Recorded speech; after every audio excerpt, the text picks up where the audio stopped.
Hi guys, welcome to FUT-IQ. I'm Diego. Today I wanted to talk about the World Cup. It's been very exciting and very interesting. We're almost about a week in since it started, and there's been a lot of interesting and entertaining games, a lot of upsets, especially with the Turkey-Australia, where Australia win 2-0, and Turkey have maybe their best generation ever, their golden generation in my opinion, with great players, and they had opportunities. They couldn't put them in. Also, the goalkeeper for Australia was really good, as well with today's goalkeeper from Curacao against Spain, where they tied 0-0, kind of an uneventful game, but also the keeper was spectacular. 40 years old, and he played like he was Yamal's age, and Yamal didn't even do anything. And I mean, they had opportunities. Spain had a lot of opportunities. Ferran can't even finish, bro. Like, he's as bad or worse than Morata, and that's kind of hard to beat. But I can't believe I said Ferran. That was so.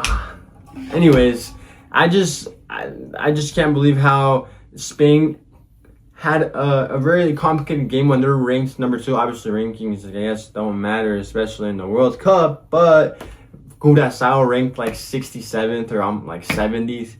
Like, how do you tie? Again, I understand pressure, World Cup, biggest, arena for like world football in any tournament. So I understand that. A lot of young players too with Spain, but still, man, what's going on? And then also some crazy news from Tunisia. Their coach got sacked. He got, a very disappointing result, losing 5-1 against Sweden, and now within just one game he already got fired. I don't know, a bit of impatience from the federation, but at the same time I understand it's a bit complicated, especially where you don't want to debut in your World Cup and lose 5-1. But hey, it's understandable. Sweden also had a very complicated time to even qualify for the World Cup, but they turned up. Isak back from injury, scoring, Viktor Gyökeres giving an assist, and they did their thing. And then also very interesting how, in my opinion, how Ecuador lost against the Ivory Coast 1-0, and I just thought Ecuador could have done more. I mean, they had gone through qualifications without losing, I believe, and without conceding a goal. And they have really good players, man. They got, Caicedo, Hincapié. They got a bunch of really good talent.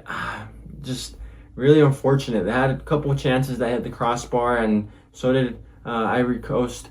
But it just wasn't good enough for Ecuador defensively. I never seen Caicedo play as bad of a game he did the other day, where he missed a lot of passes and incomplete passes and very slow. His tempo, his rhythm, I don't know. I hadn't seen him play such a bad game, even with Chelsea or in general. Kind of took me off guard, but it's understandable also with the pressure or whatnot. But it's almost can kind of sound like an excuse at this point. But then also, we had USA destroy, and which I didn't talk in my Spanish video, but now even thinking about it, USA, what a fantastic start of the World Cup they had, destroying Paraguay, where they did their thing, that they competed to the top level, and they really showed themselves playing at home. And what an advantage that is that. But it's just very surprising after they only have 2 ties and then 10 losses, and then they turn up in the World Cup. But I mean, at the end of the day, it doesn't matter. There were friendlies, preparations for the World Cup, and now they got the results that they've been working for.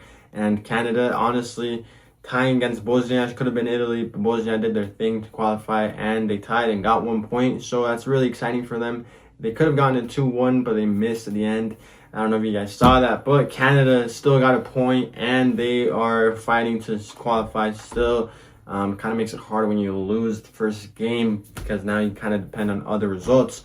But also, it was just very interesting how I never really thought Korea was going to be a complicated team for Mexico, and they really showed that against Republic Czech. They did their thing. Number 6 did an amazing job. I forget his name. I can't even maybe pronounce it, but he did a phenomenal game. He scored an assist, and even off that, those 2 stats, the way he moved the ball, the way he just controlled the midfield, his way of turning and left and right was just spectacular. But other than that, I just am really surprised to say that I think South Korea might be the best Asian team. I thought it was Japan. Obviously, they had a complicated opponent, which was the Netherlands, and they tied 2-2.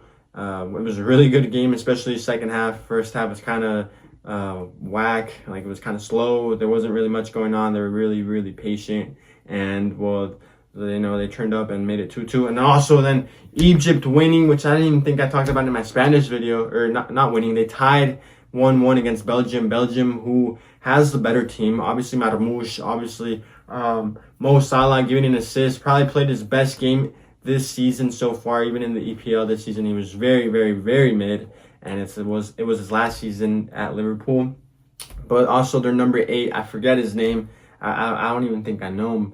But number 8 from Egypt, what a player. And they also even had a last minute opportunity. Their number 9 Barcelona player. I'm not good with the names. I can't space it out. But number 9, really, really good. I think he just signed, or he's in the U18 for the Barcelona academy. But he's super good, and he had a good opportunity. He got close, but it wasn't good enough. But they got 1 point, so that's super exciting. And right now, Saudi Arabia is playing Uruguay. That's going to be interesting. Uruguay should win this game, but there's been a lot of upsets, and it's going to be very interesting what happens leading on. But we're halfway through the debuts of the World Cup. We have a couple games left for the first match day, I guess you could say, for the World Cup. And it's going to be very interesting. But comment down below, what do you guys think about the World Cup so far? What's your favorite goal? What's been your favorite moment? I'll read them down below. Please like, subscribe, share with all your friends. Turn on notifications, because we're going to upload more about the World Cup. And it's going to be very exciting with these following games. But make sure you like, subscribe, and we'll see you guys next time. Come on.